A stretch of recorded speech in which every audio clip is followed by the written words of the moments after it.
Well, the Home Depot hack is worse than expected. Home Depot announcing this week that cyber hackers stole 53 million customer email addresses by accessing their network with a vendor-stolen username and password. This comes on top of the retailer disclosing in September this massive data breach involving 56 million debit and credit cards. Now, could this latest attack impact third-party vendors, those companies that sell things like air conditioning units to these retailers? Well, joining us now, I am so excited, is Jason Glassberg. Should people be worried about this latest cyber hack? I think they should. I think what we're seeing here is kind of a repetitive pattern on how these attacks play out, which is kind of interesting. Very much like the Target attack, it appears that the Home Depot attack started with some third-party vendor that had access to some part of Home Depot's internal network, probably their invoicing or billing system. So this is Jason, so this is a wake-up call for all of corporate America, because now it was also the J.P. Morgan Chase hack where 76 million card accounts were compromised. Now we've got Home Depot and Target. Can you explain what a third-party vendor is to these companies and how these hackers got in through these third-party vendors? Sure. A third-party company in these cases is anyone in the supply chain. It could be your custodial staff. It could be cafeteria staff. It could be seasonal employment, temporary folks. It's anyone who is interacting with your system. Usually it has to do more with payroll and doing payroll processing. But it could also be things like, HVAC, air conditioning and heating monitoring, or electricity monitoring, alarm monitoring. It's basically any company that a larger company engages in to provide some service, and as a result of that service, requires some access to their internal network. Okay, so let's walk the viewer through it. So is this how it works? Say Home Depot wants to buy a new air conditioning unit, or say it just needs, upgrades on its cash registers, and it has an outside company that helps it with that. How does that outside company interact with the internet network or the data network of Home Depot? Well, there are two ways that company can interact. One would be through email. Emails need to get sent back and forth. We need updates. We need information. How's the project going? So there's that matter of connectivity. There's also a growing trend with the way larger companies process invoices, in that you as a supplier log into a payroll processing system, submit your invoice that way, and payment is then, processed through the bank, and then you get either an electronic transfer or a payment.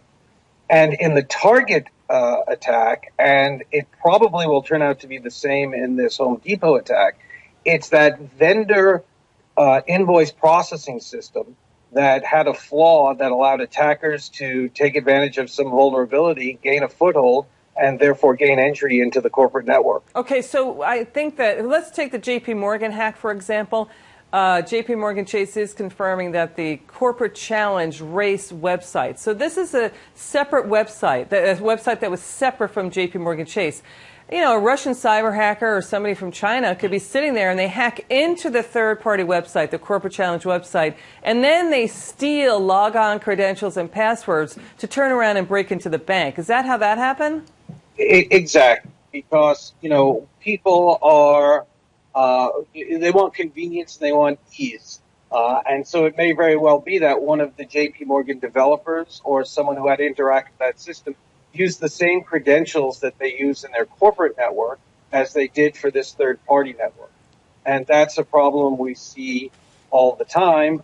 People reuse the same username and password because it's easy to remember that. But, herein lies the problem, is that if one site with those sets of credentials get compromised, all the sites that use those credentials can be compromised. You know what, Jason? What was sort of eye-opening and alarming about the Home Depot hack was that these hackers were in there for 5 months. It seems like they were in there for about 5 months and they were not detected. What do you make of that? Well, I think that this is something that attackers look to do. They look to establish a presence and remain undetected. Now, as the story unfolds with the Home Depot incident, it appears that they had software that would have allowed them to notice. Unfortunately, it was not turned on. And again, that's another problem we see, is that there are, in fact, software and hardware solutions to solve these problems of intrusion detection. The problem is they're very hard to configure in a way that gives you accurate results, meaning that you don't chase your tail and going around looking at false positives. Right, that's a good point. Now, Jason, we do have the holiday shopping season coming up. You know, last Christmas season, we had the Target hack, and that was really scary. Now we have the Home Depot hack. How can consumers and shoppers protect themselves? Well, I think vigilance is probably first and foremost.